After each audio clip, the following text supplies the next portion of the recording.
Tonight on KVR News. Big things happening in the 84th legislative session. And why APD is cracking down on Austin drivers. You're watching KVR News, Austin's leader for live, local UT coverage. Broadcasting live from the Texas Student Television Studios at the University of Texas. You're watching KVR News at 9, Austin's leader for live, local UT coverage. Your news starts right now.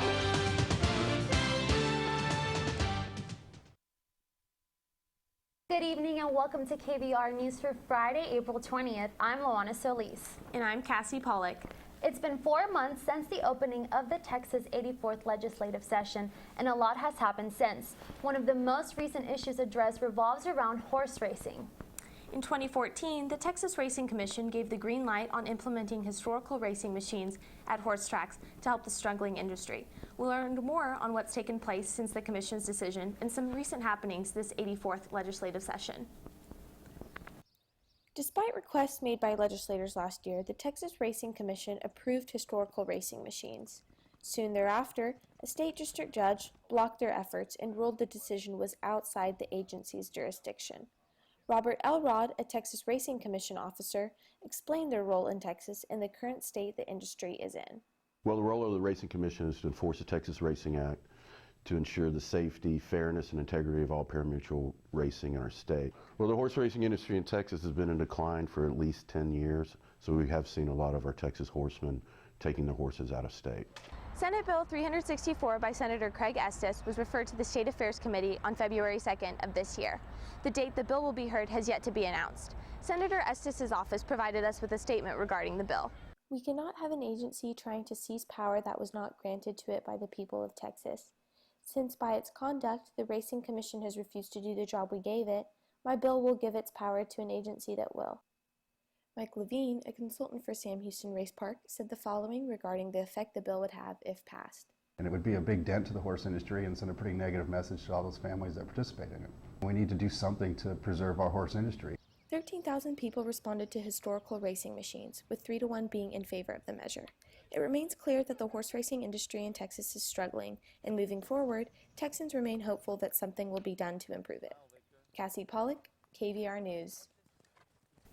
Last Tuesday, House Bill 1242 was heard before the Culture, Recreation, and Tourism Committee. The bill, authored by Representative Donna Howard, would replace Confederate Heroes Day with Civil War Remembrance Day.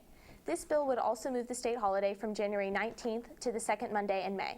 Jacob Hale, a 13-year-old boy who helped draft the legislation, testified before the committee. Hale explained that the current state holiday name didn't represent all of the positions or events. Opposition and support for the bill was met by audience members, and the issue proved to be controversial on several occasions throughout the hearing. House Bill 1242 is left pending in committee and will be voted on in upcoming weeks. It may seem like much of the UT campus is under construction, and that feeling isn't expected to go away anytime soon. The Perry Castañeda Library will be the next building on campus to get a renovation this summer. The first floor of the 6-story building will be turned into the Learnings Common before the 2015 fall semester. The new area will be comprised of approximately 20,000 square feet of the floor and will include the University Writing Center, which is currently in the Flan Academic Center. Other features will include learning and media labs. Students will be allowed to study and work on group projects in the areas that are not in use for instruction. There is no confirmed date for when the construction will begin. Target's much anticipated Lilly Pulitzer launch left several shoppers upset on Sunday. The designer's brightly colored merchandise sold out in minutes online and ended up crashing the online store. Many waited in long lines for hours before the stores opened. The lines stretch on forever, and shoppers are calling the experience a Lilly Pulitzer Black Friday. Some greedy customers who snagged the merchandise resold the items on eBay for a much higher price than Target. The line is a limited edition launch, and Target said they are currently not planning on restocking any items. Open carry is a step closer to passing in the state of Texas. The bill passed last Friday in a 96-35 vote. It would allow concealed handgun owners to openly carry their guns in holsters. Currently in the state of Texas, citizens are allowed to carry long guns in public. This bill would make Texas one of only 8 states allowing concealed handguns on college campuses. In February, a poll by UT and the Texas Tribune respondents were split on campus carry, with 47% in favor and 45% opposed. Get ready for yet another skyscraper to go up in downtown Austin. The Independent will be Austin's new tallest building at 683 feet, passing up the Austonian by 2 feet and containing over 400 condominiums. Construction has begun on 3rd Street and West Avenue, so expect some traffic in that area.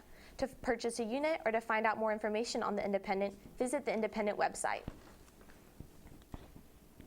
Austin police are cracking down on drivers who block intersections. It's all part of a new traffic plan to keep cars moving downtown.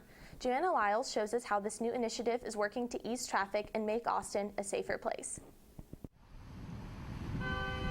John Oldag is all too familiar with the Austin traffic problems. He's lived here for the past 10 years, and as a pedicab driver, that traffic makes his job tough. From time to time, it's made it hard to get through an intersection. However, John has noticed a difference in traffic because of these new signs downtown. Don't block the box. It means when cars get stuck in an intersection after the light turns red, causing traffic to back up. And that's exactly what the city of Austin doesn't want. The whole purpose of this is to get people to pay attention to what's going on and to change their behavior, not block that box, allow cars to continue to go. Police have already started heavily enforcing the campaign downtown. In just 1 week, APD has issued more than 350 tickets, and that has some Austin drivers thinking more cautiously. I guess it makes me a little nervous, like, oh shoot, I hope I don't do that on accident. But in general, I mean, at least they're doing something proactive to help stem the flow. It's not about writing citations. It's about changing behavior to make sure that everybody is coexisting on the roadway. Something John hopes Austin drivers will keep in mind. Austin is, it's got a reputation for being one of the friendliest places in the country. It would be nice if people would share a little more on the road. Joanna Lyles, KVR News.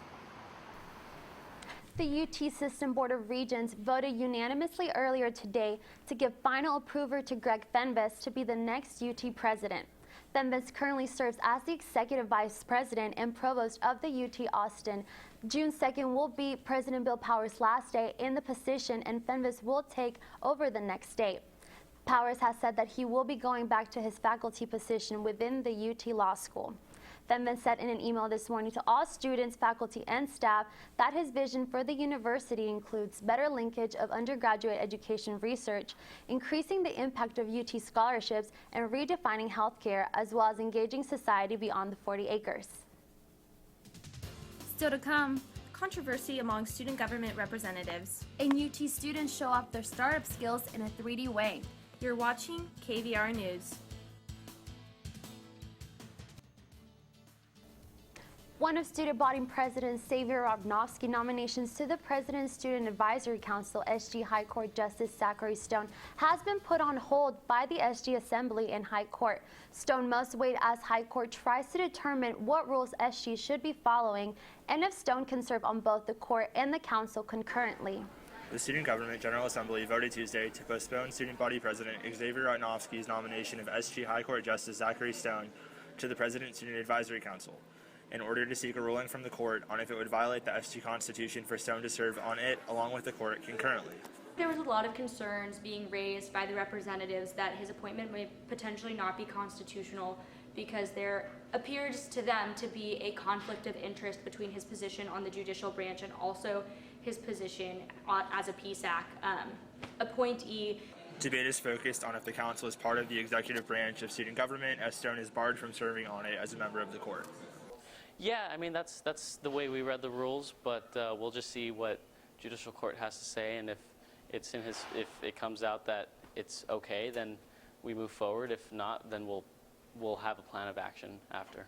The court is now also considering a request for an opinion from Rep. Cameron Crane, calling into question what constitution SG should be following. Crane states that the latest version of the Constitution didn't receive final approval from the SG Assembly and is therefore invalid. Under the last Constitution, Stone would not have been able to serve in the position. Stone has said that under the new Constitution, he would be able to serve, and that according to UT administration, it is in effect. David Malley, KVR News.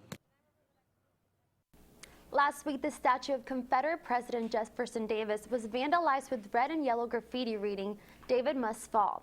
UT police found the vandalism around 8:45 on Thursday morning and quickly notified a cleaning crew to remove the paint. This isn't the first time that the statue has been vandalized, as earlier this year, the word "chump" was written on with blue chalk due to the discontent with the statue. Student government has voted to remove the monument.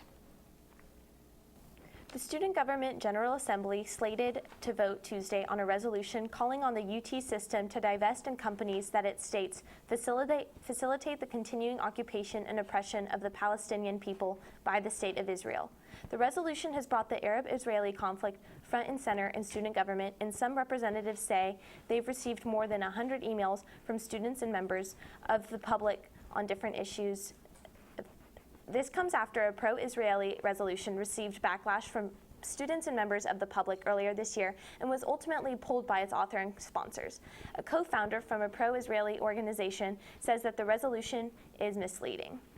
Actually, there's a lot of very misleading things that they print, and they try to hide some of those misleading things by just the virtue of the sheer length of what they're doing. So, for example, saying that Israel is breaking international law really causes a lot of the nuance in the debate. Earth Day is this Wednesday, April 22nd, and our UT campus began honoring the national holiday this past Sunday with a West Campus cleanup. The City of Austin held an Earth Day festival where they highlighted different organizations whose purpose is to help make the environment more sustainable. The environmental movement was created to spark discussions about sustainability and other environmental issues. We talked to an organization from Houston Tillotson who gave us a few tips on how college students can become more green. Decrease your carbon footprint if you feel like it. You know, it would be good for everybody in the long run, but recycling, turning off the water, or turning off the lights, that can be how you can be green in a small, minimal way. Starting a new company could take as little as 72 hours. 3-Day Startup is a program that began here at the University of Texas and has made its way across the world. Loana Solis tells us more. What began in 2008 with a group of UT students seeking to collaborate ideas for startups has turned into a multinational program. Our founders developed a very hands-on program, which is this what you see behind us. And so the students go through different modules throughout, 72 hours, and they get to actually practice what it is to launch a company. During the 3 days of the event, participants collaborate ideas in groups and create a final pitch project. The 3-Day Startup program focuses on themes such as social innovation and energy. Just a journey of learning and collaborating with people and pitching in your idea or signing up for someone else's idea and then seeing the idea change, manifest itself, evolve and grow. It's amazing. It's a great learning experience. Pitches presented at these events have proven great success. Applications like Famigo and websites like Who.me were created at these 3-day startups. We've had quite a few companies that have been created to the startup. Collectively, they raised over $49 million. Here in Capital Factory as well, we had a couple of startups that went through their program. Students who participate in this program get hands-on experience that help them progress in their major. I learned so much in the 3 days that I learned more in the 3 days than I did all of college so far. I'm a finance major at UT right now, and so finance has a big part in startups too because there's a lot of money involved. The 40 participants of the event are also assisted with further development of their startup even after the program is over. Loana Solis, KVR News. We saw strong winds and heavy rain this weekend, so strong that a few trees and power lines were down at the UT area. Our Marivelle Santiago is live in the studio with this week's weather. Marivelle, what are these April showers going to continue? Rain is expected this week, but not quite as wild as what we saw Saturday night. You know what they say though, April showers bring May flowers. I'll have more on your forecast after the break.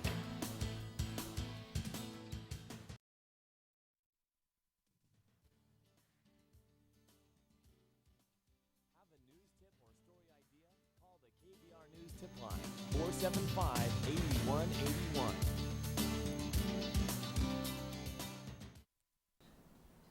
Welcome back to KVR News. If you thought last week's rain put its end this week, there's only more coming our way this week. Today, we got pretty lucky with temperatures in the mid-70s with a nice cool breeze throughout the day. Tonight, we'll also have temperatures drop to the mid-50s and we'll have clear skies. Starting off tomorrow, you better have those rain boots and umbrellas ready because the showers will continue. While we will have cloudy skies and a 10% chance of rain tomorrow, we will then bump to a 30% chance of rain into the midweek. On Friday, the chances of rain will increase to the 50s. Also on Friday, definitely expect a few thunderstorms throughout the day. And during the week, temperatures will remain in the high 70s and low 80s, so also prepare yourselves for what could be a muggy week.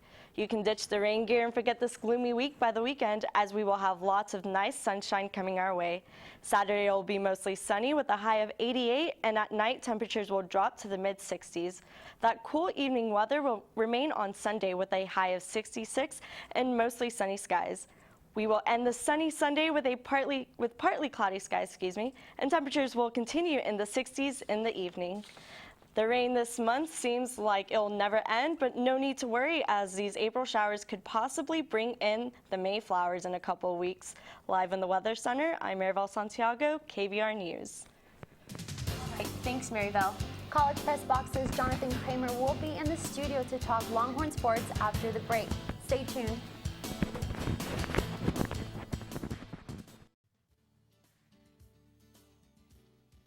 KVR News at 9 Sports.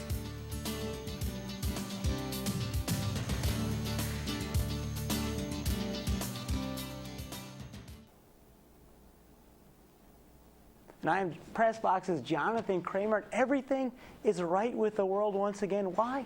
Because Texas football took the field this past weekend. It was the annual orange versus white spring game. So let's get out to DKR for all those football highlights once again. Let's take it out here. We have the highlights. Deontay Foreman with a 10-yard run in the first quarter. Quarterback Tyrone Swoops can't find anyone. He goes, you know what? I'll do it myself. 14-yard touchdown scamper. Team Texas takes a 7-0 lead over Team Horns. Later in the first quarter, the quarterback competition heats up as Gerard Hurd hits Ty Templin. 15 yards there for a first down. And then Gerard says to Swoops, anything you can do, I can do better. 12-yard touchdown run. Team Horns tie it up at 7. Hurd here with another 7-yard scamper sets up a field goal. And Team Horns actually take a 10-7 lead. Here's Swoops there back, showing his arm strength this time. 21-yard out to Armani Foreman, sets up a 1st and goal. He gets Foreman on the very next play, set up 2nd and goal from the 5. Fast forward 2 plays, 4th and goal from the 1. Deontay Foreman with a 1-yard touchdown run. Team Texas takes the lead, but now Hurd trying to get more. Oh no, but it's Bryson Eccles with the pick. Here's Swoops though, he's trying to get more. Oh, back-to-back picks. Dylan Bolt, a bold play right there, picks off Swoops, but Swoops trying for redemption, trying to end the first half on a high note, but his pass to Dorian Leonard falls incomplete. Team Texas 24-10 at halftime. Swimming and diving national championship team. Great to see them get their accolades at halftime. Now we pick it up in the second half. Deontay Foreman, another 15-yard run. And then Swoops trying to hit Armani Foreman. Great pitch and catch, but just out of bounds. Unfortunately, the second half, a defensive struggle. Team Texas, though, takes the win 27-16. All right, thanks, Kramer. Our Leslie Adamy is in the Entertainment Center. Leslie, what's going on today? A recap of the American Country Music Awards, the Bruce Jenner interview we have waited for, and everything you missed at Coachella. I'll have more on this after the break.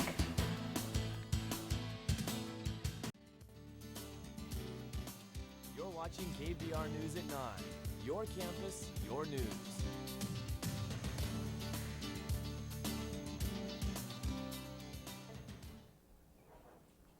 Welcome back to KVR News.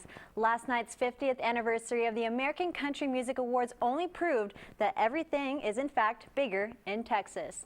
Celebs and fans came together under one roof at the AT&T Stadium in Arlington to celebrate country music and award nominees. Congratulations to the King, George Strait, the winner of the ACM 50th Anniversary Milestone Award for over 4 decades. Other winners include Little Big Town for Vocal Group of the Year, Miranda Lambert as Most Awarded Solo solo female artist, T Swift for the youngest ACM Entertainer of the Year, Jason Aldean for Male Vocalist of the Year, Garth Brooks for Most Awarded Entertainer of the Year, and many more. Pop stars also made an appearance as Christina Aguilera and Dallas native Nick Jonas performed on stage alongside bands Rascal Flatts and Dan and Shay. The audience also rocked the stadium last night and managed to set the Guinness World Record for most attended live award show of all time. Guess that's what happens whenever you hold an award show in a Texas football stadium. And I don't mess with you is what Big Sean is saying to Ariana Grande today. The couple has broken up after 8 months of dating. The popular couple is breaking free of what sources are saying is an amicable and quiet breakup. Sources also say that the two care about each other very much. On April 4th, Big Sean tweeted, "Just know I love you and I care for you." There's no word on what led to the couple splitting. Well, the 2015 Coachella Valley Music and Arts Festival has officially come to a close after 2 eventful weekends and more than 300 musical performances. Weekend 1 did not disappoint, with major shows and celebs showing up in their best Coachella fashion. The huge lineup of shows included big names like Drake, Hozier, and rock legends AC/DC. Perhaps the most talked about moment of Weekend 1 was the dramatic kiss Madonna planted on Drake. Weekend 2 was way more than just a repeat of shows and festivities. Guitarist Jack White played what he pledged to be his last electric show for a while. R&B artist The Weeknd wrapped up Saturday night with a very special guest, none other than Kanye West. Sunday's heat did not stop the Coachella festivities. The performance-filled day ended with several shows rocking out all night. That's all for your entertainment news. Be sure to follow us at KVR ENT for updates throughout the week. Back to you. All right, thanks Leslie, and thanks for joining us tonight. I'm Loana Solis. And I'm Cassi Pollock. For news and weather updates throughout the week, you can follow us on Twitter at KVR News. Stay tuned for College Press Box up next on Texas Student Television. Have a great night.